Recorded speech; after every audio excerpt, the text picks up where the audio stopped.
Reciban un cordial saludo en este segundo tema. Identificamos las estructuras textuales en discursos expositivos y argumentativos. Con ustedes, el doctor Ángel Joel Centurión Larrea, docente del curso Comprensión de Textos y Redacción Académica del Departamento de Estudios Generales de la Universidad Señor Recipán. Para mí es muy grato volver a comunicarme por este medio con ustedes y vamos a desarrollar ahora un nuevo tema. Espero contar con su apoyo y ya sabemos cuáles son los canales de comunicación con las plataformas dispuestas en este periodo de emergencia. Muy bien, no olvidemos la competencia de nuestro curso. Siempre es bueno que en todas las actividades académicas siempre tomemos en cuenta esa competencia. Como decíamos, la primera sesión es la siguiente: aplica estrategias de comprensión y producción de textos.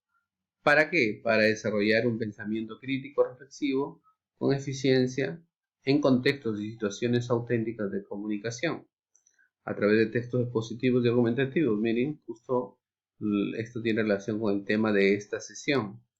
Bajo un enfoque discursivo, crítico e intercultural, demostrando motivación, respeto y responsabilidad. Para esta sesión, la capacidad explica la estructura de los textos que lee, identificando sus componentes. Entonces, el tema 2, el tema es el texto académico, pero también tenemos un tema 3, que también lo vamos a desarrollar hoy, los discursos expositivos y argumentativos, específicamente cada uno de ellos. ¿Ok? Muy bien.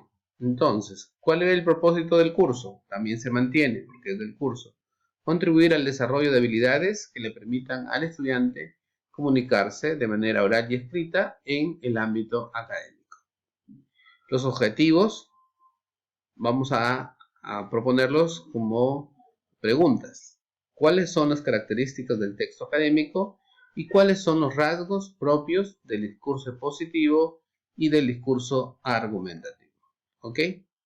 Muy bien, veamos entonces primero el texto académico. Bueno, como sabemos, el texto académico se diferencia de otros tipos de textos por su formalidad, porque exige en un ambiente académico ir con las exigencias, las normas justamente de este contexto.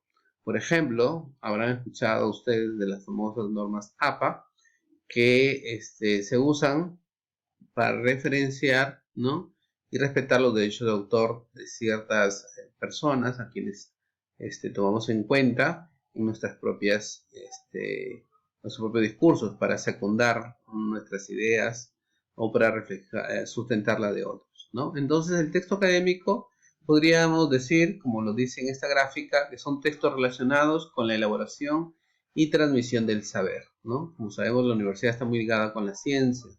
Entonces, este tipo de textos transmite, ¿no?, ese saber, ¿no?, relacionados con la elaboración y la transmisión del saber. Las propiedades: argumenta y convence, obedece a normas establecidas en comunidades académicas, como ya adelantábamos, es objetivo, ordenado y riguroso, ¿no?, tiene un proceso de preparación, no es improvisado, se construye a partir de textos ajenos, usa la intertextualidad, cita, referencia. Muy bien, en los tipos tenemos aquí algunos ejemplos: monografía, que tiene una estructura muy bien definida; el ensayo, que es un poco más libre; la reseña, el artículo de opinión; podemos también incluir acá la tesis universitaria, los informes de investigación, etc. Muy bien, veamos ahora un poco del discurso. ¿Qué entendemos por discurso? Si ustedes recuerdan, en nuestra competencia habla que uno de los enfoques es el enfoque discursivo. Los otros eran el crítico y el intercultural. El discurso es entendido como la idea de texto, pero aterrizada en un contexto determinado. En este caso, el contexto es el académico. En la universidad son fundamentalmente dos los tipos de discursos: el expositivo, ¿no?, para explicar la ciencia en un momento, ¿no?, porque sabemos que la ciencia no es eterna y lo que es verdad para un momento ya no es para siempre; y los discursos argumentativos para validar o para rechazar la ciencia, lo que propone la ciencia, ¿no? Porque recordemos que la ciencia está en constante cambio. Entonces los dispositivos informan y se estructuran generalmente en tres partes: introducción, desarrollo y conclusión. Se caracterizan por ser ordenados, objetivos y claros, y existen tanto en la vida cotidiana como en la investigación, ¿verdad? En un diario, una carta, en la lista, por ejemplo, ¿no? De repente, algunas actividades que puedo colocar para que elabore en este periodo de emergencia, ¿no? Pero también en la investigación, ¿verdad?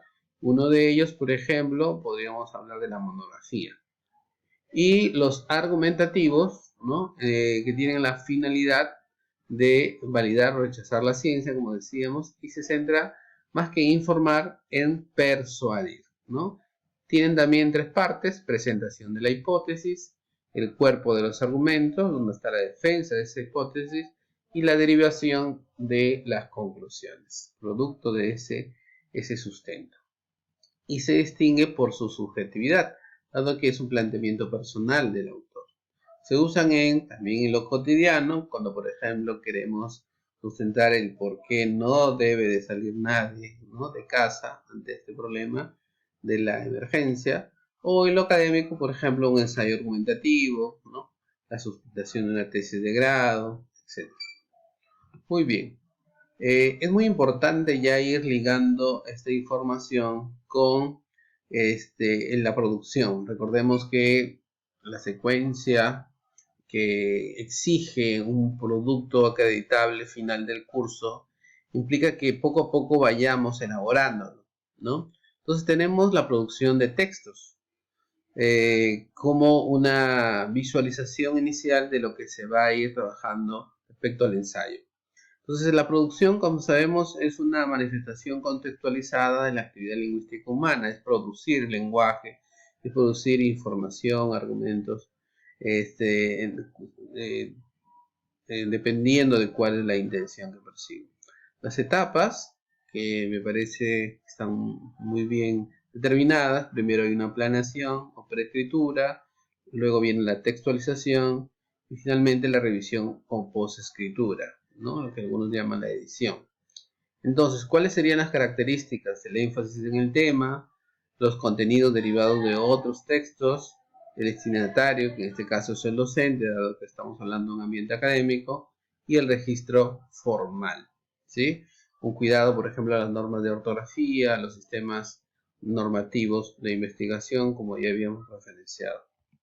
Muy bien, entonces, estimados estudiantes, en estos 8 minutos, recordemos, ¿no? El texto académico demanda de un lector y un productor académico y está ligado a la ciencia y a sus manifestaciones. En la universidad, los textos más usados son los dispositivos para explicar la ciencia y los argumentativos para refutarla, ¿no?, para problematizarla, pero también para validarla, ¿no? Sino que podemos refutar porque ese es el continuo, ¿no?, de la ciencia, que se va transformando y que no dura para siempre. Muy bien, ha sido un gusto nuevamente compartir con ustedes en esta segunda sesión y será pues hasta la próxima. Muchas gracias con todos ustedes. Nos vemos.